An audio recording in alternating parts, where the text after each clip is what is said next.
Hi everyone, welcome back to Earl Grey Books.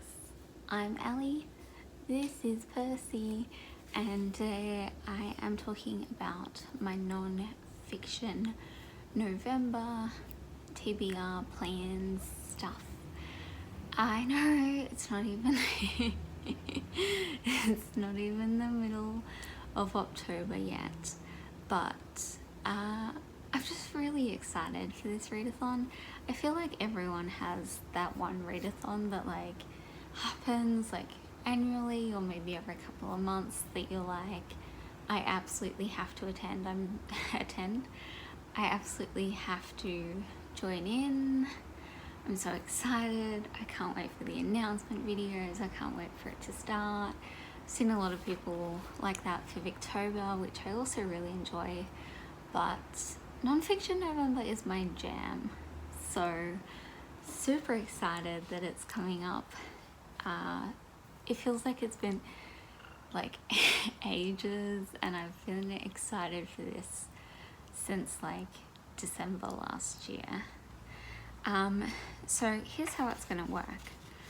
I have my little piece of paper here with the one-word prompts and the books that I'm gonna read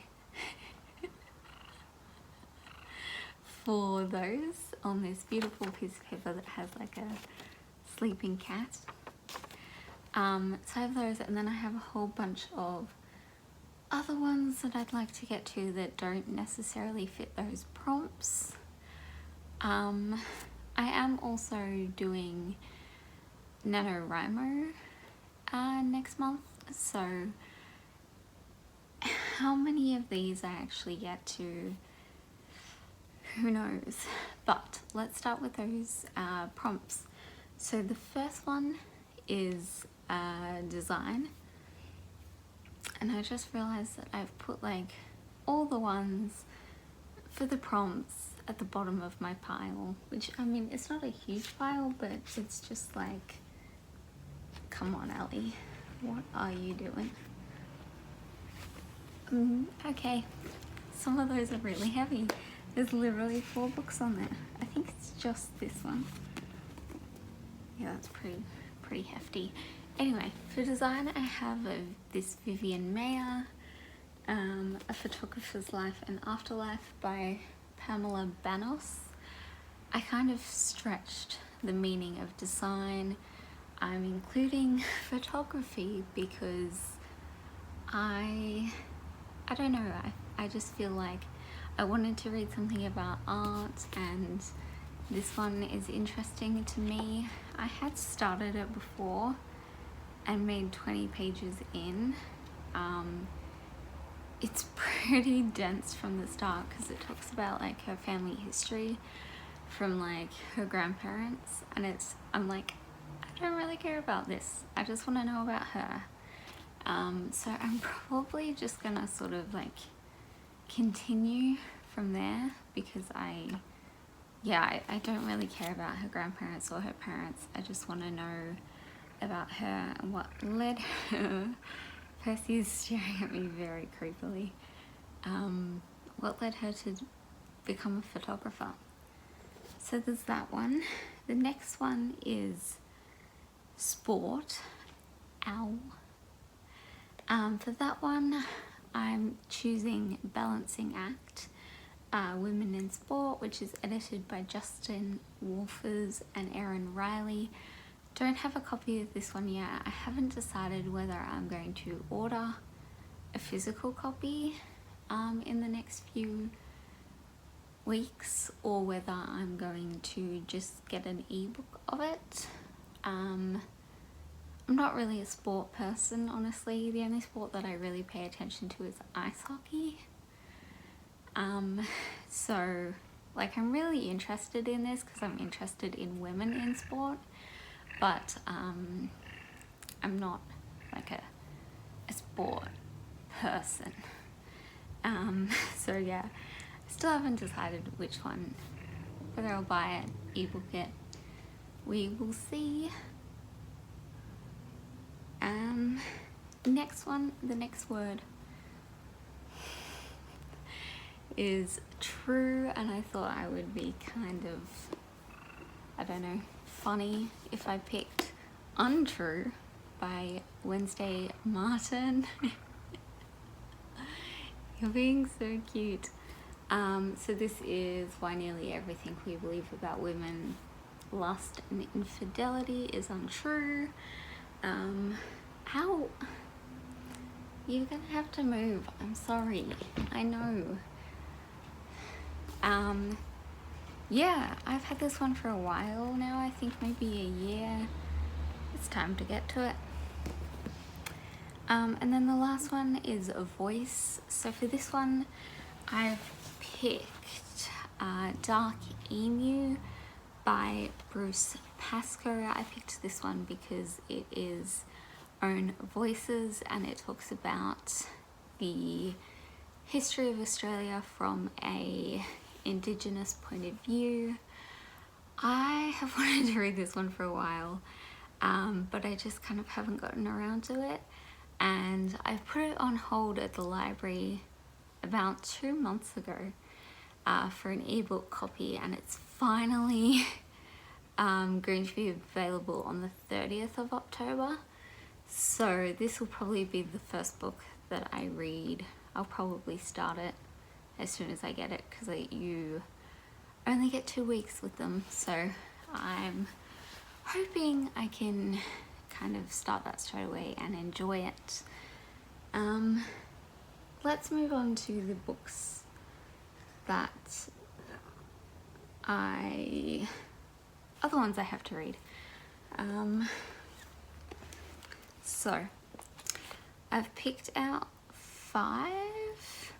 One of them is kind of a maybe, which is why I say it like that. So first one I have is This Is What a Feminist Looks Like, The Rise and Rise of Australian Feminism by Emily Maguire. I'm sorry you can't really see it. There's a beautiful design on there.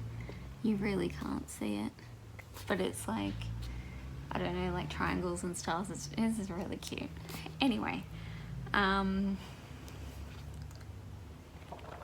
this is a history of Australian feminism. I did that really well, guys. Yep, I can't do this. I don't have hands that work. Yeah, so there you go. There's some, it looks kind of like a fun book. Is that the thing? Yes, that's what the design looks like, guys, but it's just white and matte on the cover. Anyway, I literally just bought this one because I realized that I know a lot about feminism in a world view, the sort of general stuff that's going on. I know quite a bit about British feminism. I'm learning about American, the history of American feminism. And then I was you know what I don't actually know a lot about is the Australian side of it. I was reading a book about American women getting the vote, and it mentioned something about Australian women, and I was oh shit, I didn't know that. So kind of happy to have found this one. In typical me style, I have a lot of feminism. So I Know Why the Cage Bird Sings by Maya Angelou. I had a mental blank then. I bought this one I think 4 years ago now, and I just haven't gotten to it. And I've put it on so many TBRs because I really, really want to read it. And I'm hoping this is finally the month. Okay. More feminism. I don't know if I ever showed this one in a video. I bought this probably about 2 or 3 months ago now. This is A Womb of One's Own, which is The Handmaid's Tale and philosophy. Okay. Yeah, basically, I really want to, with everything happening with The Handmaid's Tale lately, I really want to get back into it, if that's what I'm looking for. I want to reread the book. I want to read this, and then I finally want to read the Testaments because I haven't got it yet. And yeah, I just feel like I need to reread the original before I do either of these two. So hopefully that will happen either in the rest of October or in November before I get to this one. We'll see. I really want to reread Axiomatic by Maria Tamarkin. I read this one at the start of the year when, as you can see, it was nominated for the Stella Prize. I'm going to an